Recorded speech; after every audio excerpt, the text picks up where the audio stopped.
Hello, my name is Sid from Anchor Vans. Today we've got a 72 plate MAN TGE Lion edition.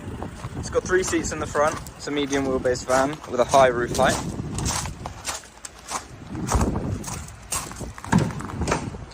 It's fly lined in the back.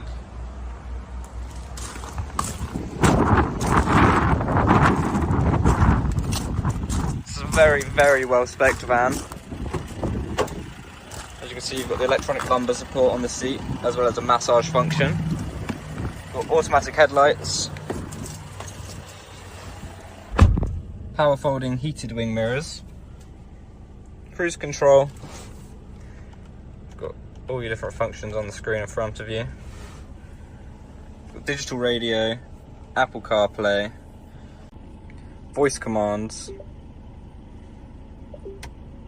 as well as hands-free or touch-free controls. As you can see, we've got a heated steering wheel, heated seats, air conditioning. We've got a reverse camera. It does have 360-degree parking sensors as well. 2 USB-C charging slots, as well as 2 12-volt sockets.